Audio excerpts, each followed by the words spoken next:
Hi, എൻ്റെ പേര് Niharika S Mohan. സ്ഥലം കണ്ണൂരാണ്. ഞാൻ M A psychology first year സ്റ്റുഡൻ്റാണ്. സൈക്കോളജിയിലേക്ക് എത്തിപ്പെടുന്നതും അല്ലെങ്കിൽ ലേൺ വൈസിലൊരു യാത്രയെക്കുറിച്ച് പറയുകയാണെങ്കിൽ, ഞാൻ ഓൾറെഡി ഒരു പി ജി കഴിഞ്ഞ ഒരാളാണ്. പക്ഷേ എക്കണോമിക്സിലാണ് പി ജി കഴിഞ്ഞത്. എനിക്ക് ഇതിനു മുമ്പ് യാതൊരുവിധ ബാക്ക്ഗ്രൗണ്ടും ഇല്ല. സൈക്കോളജി, സയൻസ് അങ്ങനെ യാതൊരുവിധ ബാക്ക്ഗ്രൗണ്ട് ഇല്ലാത്ത ഒരാളാണ്. പക്ഷെ ഒരു സ്കൂൾ ടൈം തൊട്ട് school plus one plus two ഒക്കെ കൊമേഴ്സാണ് എടുത്തത്. പിന്നെ ഡിഗ്രി പി ജി എക്കണോമിക്സും പി ജി ഡെവലപ്മെൻറ്റ് എക്കണോമിക്സുമാണ് കഴിഞ്ഞത്. ഒരു സ്കൂൾ ടൈമിൽ ഈ ഒരു കൗൺസിലിംഗ് അല്ലെങ്കിൽ സൈക്കോളജി ഫീൽഡിനോടൊരു ഇഷ്ടവും താല്പര്യമൊക്കെ ഉണ്ട്. പക്ഷെ ആ സമയത്തൊക്കെ അങ്ങനെ ഇതിനെക്കുറിച്ച് ഡീപ്പായിട്ടൊരു നോളജ് അല്ലെങ്കിൽ ഇങ്ങനെ കൂടുതലായിട്ട് അന്വേഷിക്കാനൊന്നും നിന്നിട്ടില്ല. കാരണം ഫസ്റ്റ് ഒരു അന്വേഷണത്തിൽ തന്നെ കിട്ടിയൊരു റെസ്പോൺസ്, ഇത് സയൻസ് ബാക്ക്ഗ്രൗണ്ട് ഉള്ള ആളുകൾക്കാണ് പഠിക്കാൻ ഈസി, അവർക്കേ പഠിക്കാൻ പറ്റൂ എന്നുള്ള തരത്തിലൊരു സംസാരം കേട്ടപ്പോൾ പിന്നെ ഞാൻ പുറകോട്ട് പോയി ഈ ഒരു ആഗ്രഹത്തിൻ്റെ അകത്തുനിന്ന്. അപ്പോൾ എനിക്ക് തോന്നി ഞാൻ കൊമേഴ്സ് ആണല്ലോ, അപ്പോൾ പിന്നെ എനിക്ക് എന്തായാലും സൈക്കോളജി ഒന്നും പഠിക്കാൻ പറ്റില്ല എന്ന് വെച്ചാൽ ഈ ഒരു ആഗ്രഹം അങ്ങനെ ഒന്ന് മാറ്റി വെച്ച് എക്കണോമിക്സ് പഠിക്കാറുണ്ടായിരുന്നു. അതിനുശേഷം 2023 പി ജി കഴിഞ്ഞു. എക്കണോമിക്സിൽ പി ജി കഴിഞ്ഞതിന് ശേഷം പിന്നെയുള്ളൊരു ചെറിയൊരു ടൈം എന്തായാലും ഒരു ബ്രേക്ക് എടുക്കാമെന്ന് വെച്ചു. ഇനിയിപ്പോൾ മുന്നോട്ട് പോകുമ്പോൾ എന്തായാലും കൂടുതൽ ശ്രദ്ധിച്ച് വേണം നമ്മൾ ഇനിയിപ്പോൾ ഒരു ജോലിയിലൊക്കെ കയറുമ്പോൾ. അപ്പോൾ ഒന്ന് ടൈം എടുത്ത് ആലോചിച്ചിട്ട് ചെയ്യാമെന്ന് വെച്ചു. അങ്ങനെ ആലോചിച്ച് പിന്നെ എനിക്ക് തോന്നി, അങ്ങനെ ഇഷ്ടത്തോടെ എടുത്തൊരു വിഷയമായിരുന്നില്ല എക്കണോമിക്സ്. പക്ഷെ എനിക്ക് ആ സമയത്തുള്ള അതേ ഒരു ഇഷ്ടവും താല്പര്യം ഇപ്പോഴും അതിന് ശേഷവും സൈക്കോളജി അതേപോലെ തന്നെ മൈൻഡിൽ ഇങ്ങനെ തുടരാണ്. അപ്പോൾ തോന്നി നമുക്കിപ്പോൾ ഒരു കാര്യം ചെയ്യുമ്പോൾ എന്തായാലും നമുക്കൊരു ഇഷ്ടവും താല്പര്യമുള്ള എന്താണ് അത് ചെയ്യാം. അതുപോലെ നമുക്കൊരു സാറ്റിസ്ഫാക്ഷനും ഹാപ്പിനെസ് എവിടെ നിന്നാണ് കിട്ടുന്നത് അതിൽ നിൽക്കാം. അങ്ങനെ തീരുമാനിച്ച് ഞാൻ സൈക്കോളജി കോഴ്സ് എവിടെയൊക്കെയുള്ള അങ്ങനെ അന്വേഷിക്കാൻ തുടങ്ങി. അപ്പം അധിക സ്ഥലങ്ങളിലും എനിക്ക് ഈ ബാക്ക്ഗ്രൗണ്ട്, അതായത് ഡിഗ്രി പി ജി ഒക്കെ വേറെ വിഷയമാണല്ലോ കഴിഞ്ഞത്. അതുകൊണ്ട് സൈക്കോളജിക്ക് അഡ്മിഷൻ കിട്ടാൻ ബുദ്ധിമുട്ടാന്ന് തോന്നി. അങ്ങനെയാണ് ലാസ്റ്റ് ഞാൻ ഇഗ്നോയിൽ ഡിസ്റ്റൻസ് ആയിട്ടാണ് അങ്ങനെയാണെങ്കിൽ അങ്ങനെ ഈ ഒരു വിഷയത്തെക്കുറിച്ച് കൂടുതൽ പഠിക്കാമല്ലോ എന്ന് വെച്ചിട്ട് അങ്ങനെ ഒരു ജനുവരി ടൈമിലാണ് ഞാൻ അഡ്മിഷൻ എടുക്കുന്നത്. അതിനുശേഷം തോന്നി എനിക്ക് സൈക്കോളജിയിലേക്ക് വരാൻ ചെറുതിലേ ഇങ്ങനെ താല്പര്യമുണ്ട്. പിന്നെ ഒരു സ്കൂൾ കോളേജ് ടൈമിലായാലും ശരി, വലിയ വലിയ പ്രശ്നങ്ങളൊന്നുമല്ല, നമ്മൾ ഫ്രണ്ട്സിൻ്റെ ഇടയിൽ കുഞ്ഞു കുഞ്ഞു വിഷയങ്ങളൊക്കെ അവർ വന്ന് എന്നോട് ഷെയർ ചെയ്യുമ്പോൾ പലപ്പോഴും അത് സോൾവ് ചെയ്ത് അവരെ മൈൻഡൊക്കെ ഒന്ന് മാറ്റാനും അവർക്കൊരു ഹാപ്പിനെസ് കണ്ടെത്താൻ ഞാനും ഒരു കാരണമാവുന്നുണ്ട്, അല്ലെങ്കിൽ എന്നെക്കൊണ്ട് ചെറുതായിട്ടൊക്കെ പറ്റുന്നുണ്ട് ഇങ്ങനെ.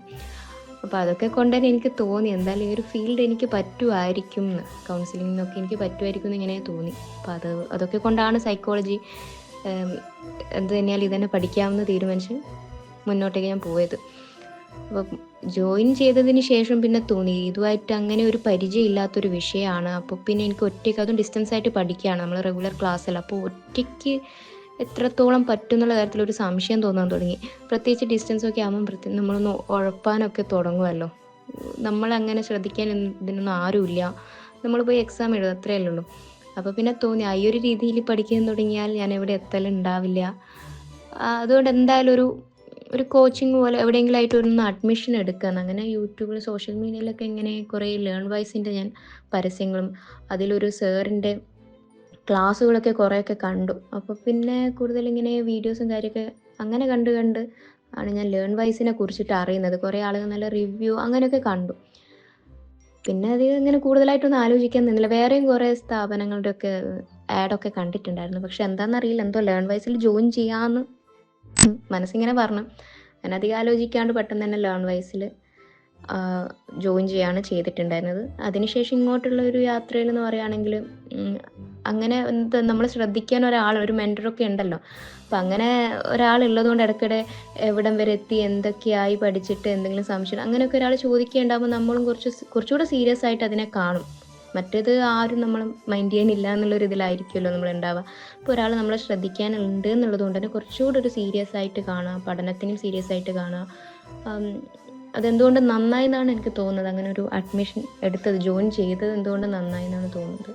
ഇപ്പോൾ ഒറ്റയ്ക്ക് പഠിക്കുകയാണെങ്കിൽ തീർച്ചയായിട്ടും ഒരുപാട് പല സംശയങ്ങളൊക്കെ ഉണ്ടാവും. പക്ഷെ ഇങ്ങനെ ഒരു ക്ലാസ്, നമുക്കൊരു പ്ലാറ്റ്ഫോം, ഒരു ഓൺലൈൻ പ്ലാറ്റ്ഫോം ഇവിടെ ഉള്ളതുകൊണ്ട്, ഇപ്പോൾ അതുപോലെ തന്നെ റിവിഷൻ ക്ലാസ്സുകളൊക്കെ ഉണ്ടല്ലോ, അപ്പോൾ അതുവഴി സംശയങ്ങളൊക്കെ മാറാനും സാധിക്കുന്നുണ്ട്.